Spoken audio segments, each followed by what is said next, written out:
이번 주 해외 증시는 다양한 변수 속에서도 그래도 조금 편안한 흐름을 보일 것으로 예상이 되고 있습니다.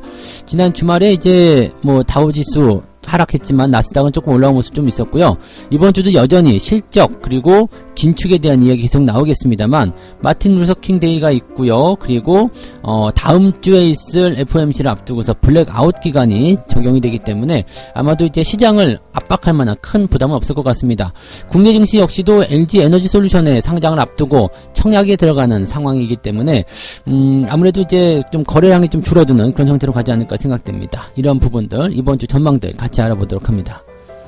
올해의 제조업 전망치가 긍정적으로 나타나고 있습니다. 전체적으로 다 올라온다라는 느낌이고요.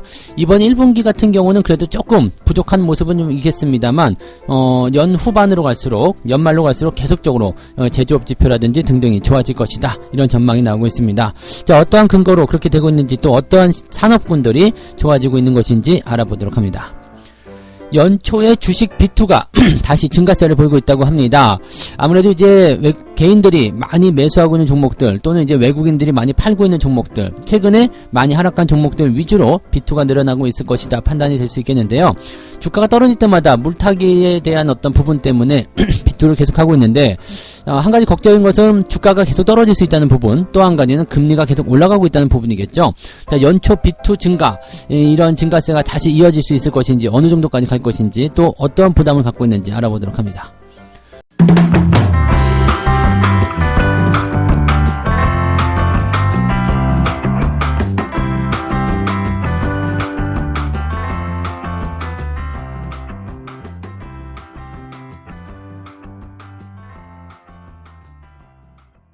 네, 반갑습니다. 1월 17일 월요일입니다. 자, 이번 주도 활기차게 한번 출발을 해보도록 하죠. 주말장의 모양새는 그다지 썩 좋지는 않았습니다만은 그래도 결과적으로는 나스닥이 상승 마감을 했습니다. 그리고 다우지수도 낙폭을 좀 줄여서 마무리가 좀 되는 모습이었죠. 일단 좀 지켜보자 이런 느낌이었을 거라 좀 생각하고요. 미국은 지금 연휴로 들어갑니다. 17일 날이 휴일이에요. 그래서 마틴, 이게 발음이 어떻게 되는 거예요? 마틴 루터킹? 네, 아무튼 그 데이입니다. 그 데이라서 쉬는 날. 쉬는 날이기 때문에, 아무튼, 미국 연휴로 들어가기 때문에, 거래량이 약간 좀 줄어든다거나, 뭔가 경계심에 대한 부분이 좀 있었을 거다 생각이 좀 되는 부분이었죠. 그럼에도 불구하고 그 정도라면 나쁘지 않았다라고 판단이 좀 됩니다. 이번 주 들어서게 되면, 예, 재료는 그다지 크지 않습니다. 왜냐면, 다음 주에 굵직한 이슈들이 있다 보니까, 그 다음 주 굵직한 이슈를 앞두고서 이제 이번 주는 대체적으로 조금 숨고르기나 좀 지켜보는 약간의 조금 뭐랄까 조금 관망하는 장세? 그런 쪽으로 좀 봐야 될 것 같은 그 느낌이에요. 그래서 그런 포인트들이 계속 이어질 것 같은 느낌이고요.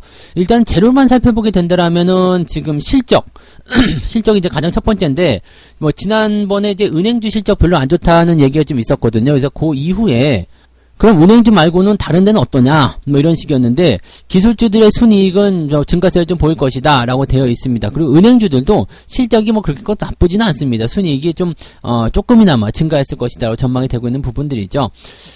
지금 팩트셋에 따르면 S&P 500 지수에 상장된 기업들의 지난해 4분기 순이익이 전년 동기 대비 22%가량 증가했을 것이다. 일단 증가가 계속 했다라는 거, 이게 중요한 거 아니겠습니까? 그죠? 자, 그 다음에 자재와 산업 관련주들이 62에서 52%까지 순이익이 증가했을 것이다. 이렇게 전망되고 있어서 그쪽 부분에서 아마 긍정적인 이슈가 좀 이어지는 것 같습니다. 뭐 실적 같은 부분들은 뭐 예상했던 대로 그냥 잘 유지가 되고 있어서 크게 영향을 줄 것 같지 않고요. 금리에 대한 부분이 좀 문제겠죠. 네, 한국은행도 지금 14일날 지난 금요일이었죠. 네, 이 금융통화위원회를 열어가지고 기준금리를 1.25%로 상향 조정을 했습니다. 그래서 코로나 이전 수준으로 금리가 완전히 돌아가는 상태가 됐고요. 그다음에 올 2분기에도 추가 인상에 대한 부분들이 예정이 되어 있다고 합니다. 미국이 계속 금리를 올리겠다라는 어떤 자세를 취하게 된다면 우리나라도 계속 올릴 수밖에 없어요. 그래서 뭐 요 정도는 네, 당연하다라고 판단합니다. 보통 1에서 1.25, 1.5 정도의 수준은 우리가 유지해줘야 되거든요. 그러니까 그거 맞추기 위해서는 한국은행이 부지런히 금리 인상을 좀 따라 붙어야 되지 않을까 생각합니다. 그래서 이번에 금리가 올라가는 부분들은 미국의 이런 긴축에 대한 부분들에 대비하는 그런 뭐 좀 잘 맞는 그런 전략이 아니었을까라고 생각하는 부분이고요. 미국 같은 경우는 이제 25일, 26일 다음 주죠. 요때 이제 FOMC가 진행이 될 텐데 지금 1분기 1월 달이죠. 1월 달 그 인플레이션, 그다음에 4월 그 12월 달에 진행됐었던 그 인플레이션의 대한 부분들이 조금 이제 줄어든 상황이에요. 그죠? 조금 완화되는 모습들. 즉 인플레이션이 완화되어 있기 때문에 긴축에 대한 부분들을 좀 어떤 식으로 조정할 것인가, 금리 인상에 대한 부분들을 약간 좀 늦출 수 있지 않을까, 뭐 그런 기대감도 살짝 나오고 있는데 이거 기대하지 마시고요. 일단 전체적으로는 올해 3에서 4회 금리 인상한다라고 되어 있고 지금 최악의 상황인 4회까지 인상한다라는 것이 시장의 지배적인 의견이기 때문에 이거보다 더 줄어들게 되면 호재가 될 테고요. 그냥 그대로 나온다 하더라도 시장에 큰 영향은 없을 겁니다. 다만 이제 다음 주에 이 FOMC가 진행되기 때문에 이번 주는 연준 위원들이라든지 이런 부분들이 이제 이 긴축에 대한 발언을 못하게 되어 있어요. 이 블랙아웃이라는 것이 시작이 되기 때문에 따로 발언을 못합니다. 그러니까 지금 월요일날 휴장이죠. 그 다음에 따로 이제 긴축에 대한 이야기 발언을 못하게 되어 있죠. 그러니까 노코멘트가 되는 상황에서는 시장이 그냥 가만히 진행되는 그런 상황이 될 수밖에 없습니다. 또 이번 주는 재미있는 게 또 그 주요한 경제지표 발표가 또 없어요. 그래서 시장이 그냥 좀 재미없다라고 봐야 될까요? 좀 조용하게 흘러가는 모습이지 않을까라고 판단을 좀 해보시면 되겠습니다. 그래서 해외 시장에서는 일단 뭐 기업들 실적이 좋아지면서 분위기를 좀 끌어준다라면 주가가 상승할 수 있는 배경은 만들어졌다라고 보시면 되겠죠? 자, 우리나라 증시 같은 경우도 조금 조용한 모습이 좀 나오지 않을까? 왜? LG에너지솔루션의 청약, 이 공모주 청약이 지금 18일, 17일 내일부터 시작됩니다. 그래서 내일하고 모레 이제 공모주 청약이 시작이 되는데 공모주 청약을 일단 받아야 되기 때문에 돈을 모아놔야 될 거 아니에요. 그러니까 나 다른 주식 살 돈 없어. 그냥 여기다가 집어넣을 거야. 청약 집어넣을 거야. 이렇게 생각하시는 분들 굉장히 많으실 거란 말이에요. 이 LG에너지솔루션이 상장 이후에는 대체적으로 이제 그 대형주 쪽으로 자금이 좀 들어오는 그런 포인트들, 그런 것들 기대해 볼 수도 좀 있겠습니다만, 문제는 이제 LG에너지솔루션이 뭐 100조 원대, 200조 원대 막 이렇게 흔히 말하는 그 따상 같은 거 있잖아요. 그런 것들 해가지고 주가가 뛰었다. 지금 생각해보세요. 70조 원에 지금 형성이 돼서 단번에 시총 3위로 올라가는데, 지금 보니까 기관 수요 예측을 했을 때 2000대 1이라면서요. 2000대 1. 1경 5천조가 모였대요. 근데 물론 그게 다 들어온 건 아니겠습니다만, 1경 5천조가 들어와서 그냥 북적북적 했었다라는 이야기고, 우리나라에 돈이 이렇게 많았어요. 그죠? 네. 그 정도라는 이야기고, 또 한 가지. 개인 투자자들도 엄청나게 몰릴 거란 말이죠. 그래서 실질적으로 이제 LG 에너지 솔루션의 그런 그 인기, 그 다음에 열광하는 그런 투자의 어떤 자금을 쏠림 현상, 이런 것들이 계속 일어나게 된다면, 물론 대형주이기 때문에 이쪽이 치고 올라가게 되면은 주가가 상승할 수 있는 뭐 그런 배경이 될 수는 있겠습니다만, 글쎄요, 뭐 약간 좀 너무 올라가게 되면 부담스럽지 않을까라는 생각도 좀 해봅니다. 일단 초반에는 뭐 상승이 나타날 수 있는 가능성은 분명히 있을 거라 생각해요. 그리고 청약 중기금을 모아놓는 상황이기 때문에 이번 주는 뭐 자금이 돌지 못하는 그런 형태로 좀 갈 수 있지 않을까라는 생각도 좀 들고 있고요. 그래서 LG에너지솔루션이 일단은 상장이 다음 주 목요일인가요? 27일이죠. 그러니까 거기 상장하고 나면, 또는 이제 청약이 끝나고 나면 그 다음부터는 이제 돈 써도 되잖아요. 그러니까 이번 주 초 정도는 좀 조용하게 흘러가는 그런 형태로 가지 않겠느냐라고 생각이 되는 부분들입니다. 지금 LG 에너지 솔루션에 대해서 이제 관심들을 좀 많이 갖고 계시긴 하겠습니다만, 일단은 상장하고 나서 투자하시는 것은 좀 반대고요. 공모주 청약을 받으셔가지고 이제 초반에 치고 올라가는 모습이 짠 하고 나타나면 그때 좀 팔아먹는 전략을 세우셔서 단기적으로 보시는 것은 권장해 드립니다. 그래서 공모를 받으시는 건 괜찮으나 상장하고 나서 접근하시는 것은 꼭 조심하셔야 된다는 거. 그리고 지금 그걸 받으려고 사람들이 많이 몰려있기 때문에 저 같으면은 그냥 한번 넣어보긴 해도 굳이 가가지고 없는데 계좌를 개설해가지고 또는 돈을 막 빌려와가지고 막 거기다 집어넣는다든지 그런 행위까지는 하지 않으셔도 좋지 않을까라고 생각이 듭니다. 그래서 뭐 역대급이다, 엄청나다라고 얘기했었던 부분들 지금까지 굉장히 많았었거든요. 그래서 주가가 일단 한두 차례 상승하는 경우는 있었습니다. 그 이후에 전부 다 내리막길 걸었다는 거 꼭 명심을 해서 기억을 해주시기 바랍니다. 자, 아무튼 요 두 가지 이슈들이죠. 긴축에 대한 부분들, 또는 미국이 휴장, 그 다음에 블랙아웃, 그 다음에 또 뭐요? 저기 그 LG에너지솔루션의 청약 준비금, 뭐 이런 등등에 대한 부분 때문에 시장이 굉장히 조용할 것이다. 거기에다가 한몫 더하는 것이 뭐냐면 이 경제지표입니다. 경제지표가 지금 별거 없어요. 발표되는 게 엠파이어 스테이트 이 제조업 지수가 발표가 되는데 요거는 이제 조금 떨어졌을 것으로 예상이 되고 있습니다. 그 다음에 주택 시작 건수, 주택 허가 건수 뭐 이런 거 이런 거 되는데 요것도 뭐 그냥 그래요. 뭐 크게 변화되는 거 없고요. 필라델피아 연준 제조업 지수가 이제 목요일에 발표되는데 그거는 조금 낮다라고 되어 있지만 뭐 시장에 큰 영향 미치는 건 아니고요. 실업 청구 건수도 목요일에 발표가 되는데 요거는 조금 줄었을 것이다. 네, 23만 건에서 22만 건으로 좀 줄었을 것이다. 기존 주택 판매 건수도 그냥 거기서 그렇고요. 뭐 특별한 게 없습니다. 그래서 이번 주는 정말 뭐 이제 내세울 만한 또 분석해볼 만한 재료가 없는 그런 어떤 한 주간이 되지 않겠는가 생각됩니다. 그래서 실적에만 좀 집중되는 그런 형태로 가지 않을까. 그래서 기업들의 실적 발표가 이제 본격화되기 때문에 실적이 좋은 기업 쪽으로만 분위기가 쏠릴 것 같다. 이런 식으로 생각하시는 게 맞을 것 같습니다. 이번 주는 약간 휴식 같은 시간일 수도 있겠고요. 어떻게 보면은 거래량도 없고 막 조용한 시기이기 때문에 아예 그냥 막 변동성이 크게 나타나는 그런 정신없는 한 주가 될 수도 있고요. 그래서 그런 부분들 같이 좀 보시면 되겠죠. 이제 초반에 어떻게 나가느냐, 그 다음에 투자자들의 마음이 또는 이 시장의 방향이 어떤 식으로 가느냐에 따라서 그 방향이 이번 주 내내 지속될 가능성이 높다라는 것을 참고하시면 좋겠습니다. 자, 두 번째 이야기 넘어가 보도록 할게요. 올해 제조업 경기 전망이 긍정적이다. 자, 이런 뉴스를 보게 되면은요, 우리가 꼭 생각하는 게 있어요. 경기 굉장히 괜찮은 것 같은데, 좋은 것 같은데, 그죠? 맞아요. 경기는 계속적으로 좋아지고 있거든요. 근데 이상하게도 주가는 안 오르고 있는 그런 상황이거든요. 그러니까 좀 답답하실 거라 생각하긴 합니다. 근데 이 경기가 좋아지는 부분들이 계속 전망치가 이렇게 나오는 거고, 실질적으로 그게 나타나기 시작하면 그것이 실제로 시장에 반영이 되고, 그 다음에 전체적으로 좋아지는 모습은 조금 더 시간적인 텀을 가지고 만들어진다고 생각하셔야 되겠죠. 자, 산업연구원에서 지금 조사한 부분에 따르면 그 경기실사지수 BSI라는 게 있습니다. 경기실사지수를 조사를 해봤는데 국내 1000여 개의 제조업체를 대상으로 했대요.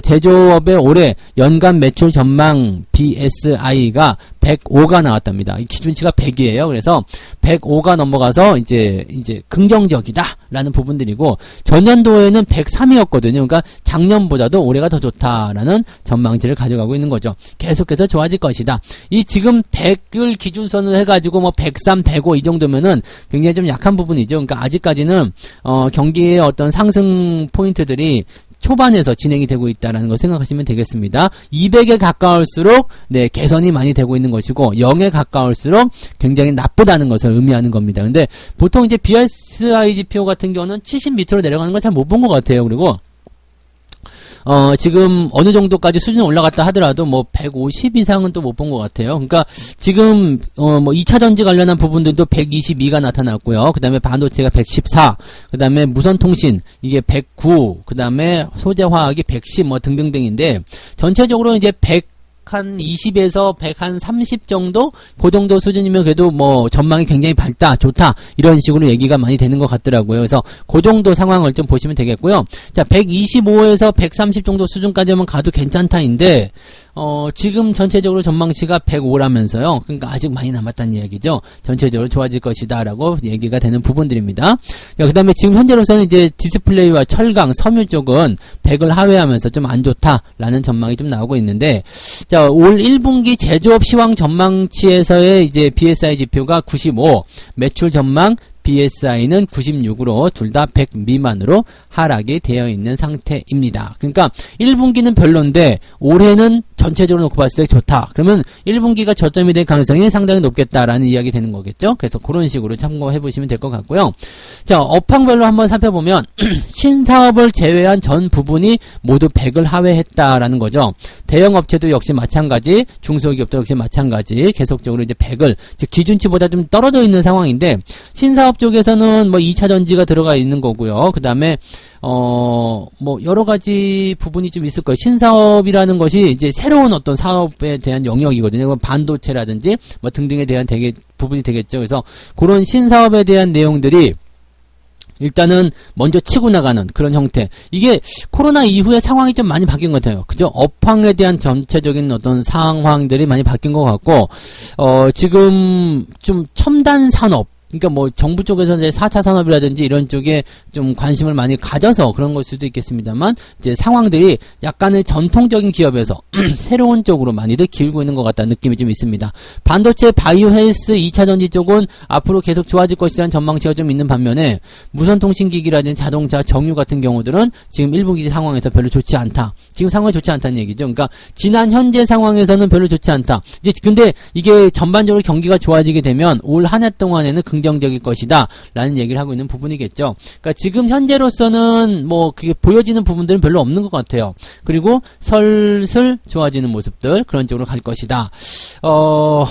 지금 현재 경기 상황을 보여주는 이 4분기 상황을 보게 되시면 전체적으로는 그 100을 밑들고 있는 상태이다. 그 다음에 1분기도 별로 안 좋았다. 그런데 올해는 좋다. 이걸 생각하셔야 되겠습니다. 우리가 지금 바닥을 통과하고 있다. 이런 느낌을 가시면 되겠죠. 이게 뭐 수치상으로 들어가가지고 뭐 좀 더 깊숙이 들어가게 되면 좀 더 자세한 포인트를 아실 수 있겠습니다만 우리가 이 기사에서 한 가지 얻어야 되는 것은 뭐냐면 뭐 어느 업황이 뭐 100이고 105고 뭐 별로 중요하지 않겠습니다. 그냥 중요하게 생각해야 되는 것은 지금 4분기 그리고 뭐 1분기까지 좋지 않았어요. 네, 그런데 4분기는 이미 나와 있는 거고요. 4분기 별로 좋지 않게 나왔어요. 그 다음에 1분기도 그다지 뭐 뜨뜻미지근한 그런 상황일 것이다. 그런데 올 한 해의 전망치를 보니까 쑥 올라가는 모습으로 볼 것이다. 그러면 1분기 아니면 2분기, 즉 상반기 동안에 뭔가 바닥을 치고 넘어가야지 3, 4분기 때라도 치고 올라갈 거 아니겠습니까? 그러면 1분기가 바닥이든 2분기가 바닥이든 간에 바닥에 가까이에 있다는 것만 참고하시면 된다는 얘기죠.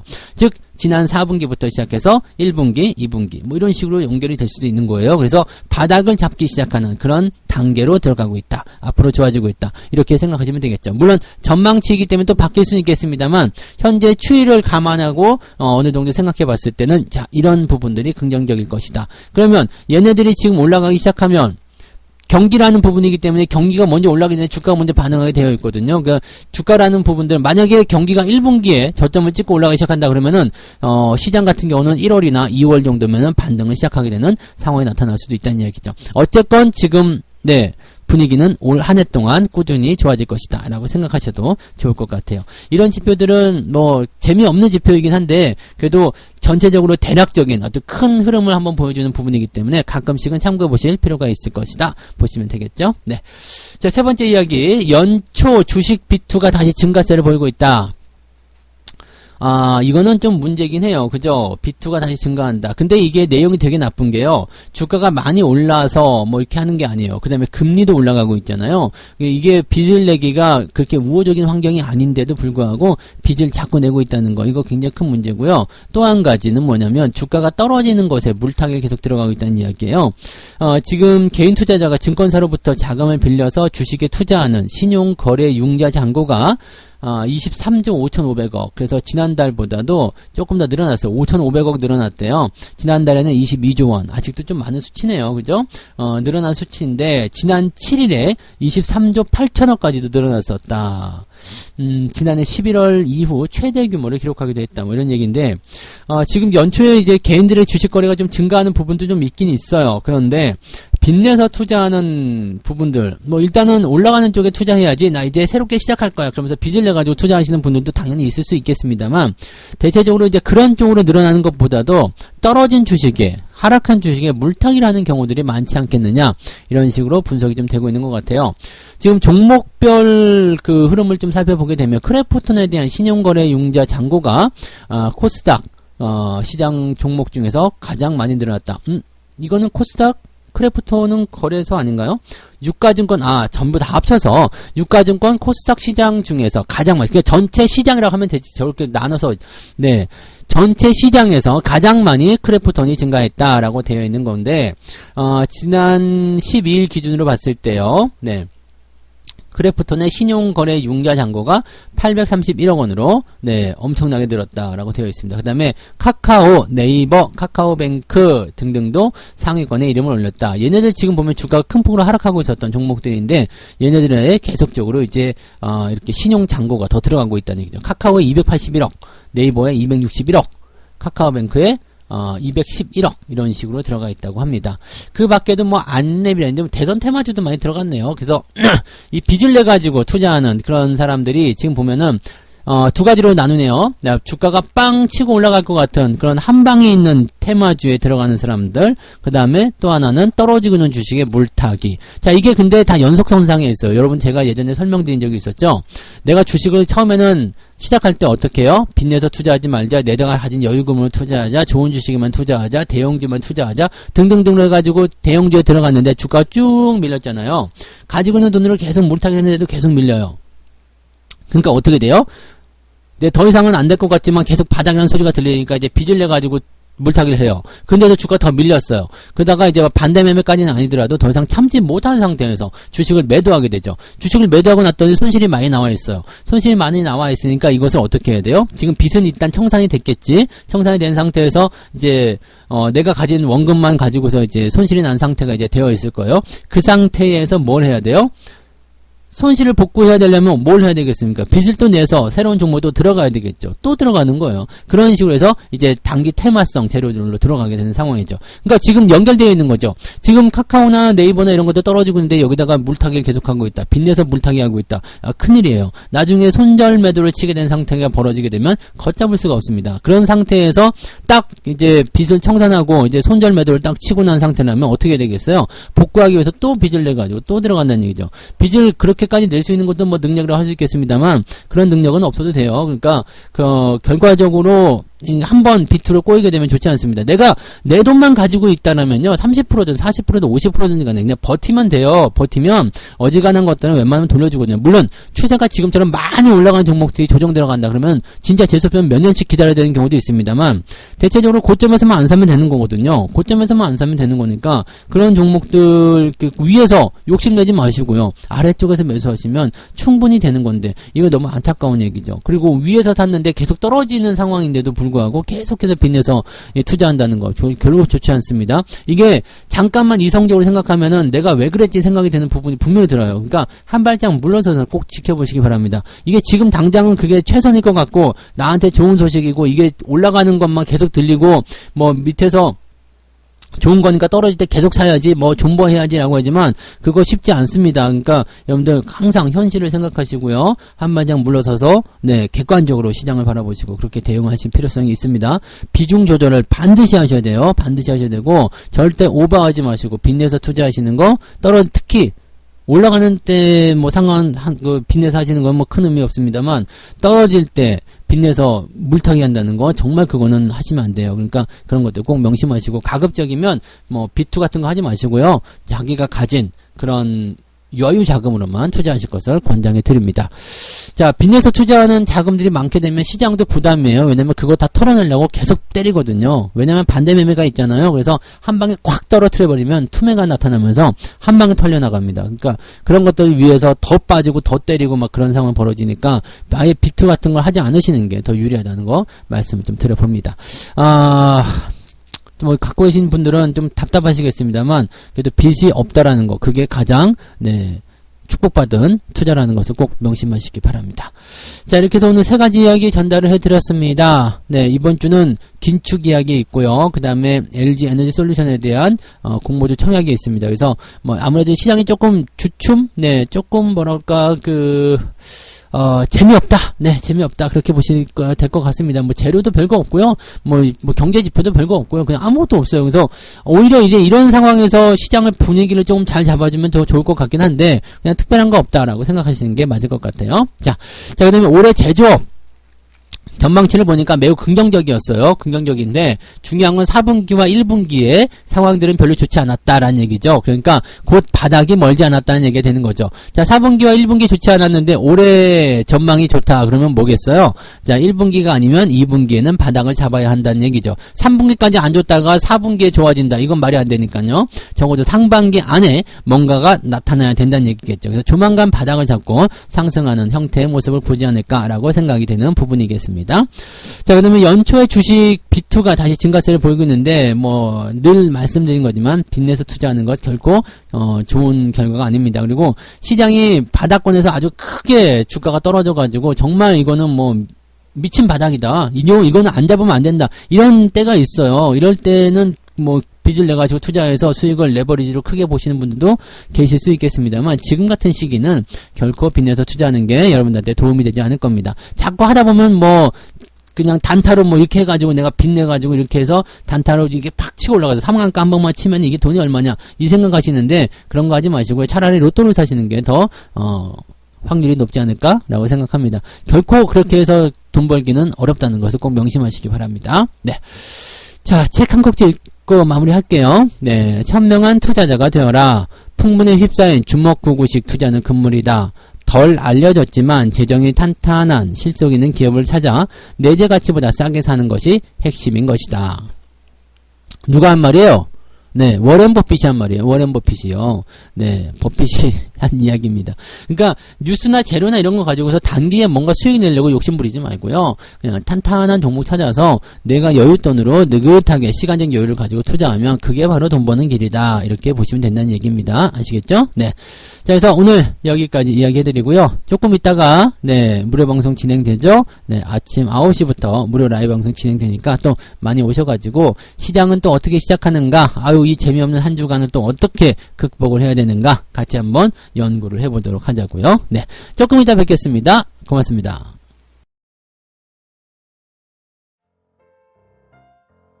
본 방송에서 제공되는 모든 정보는 투자 판단의 참고 자료이며 투자의 최종 책임은 본 방송을 이용하는 본인에게 있습니다.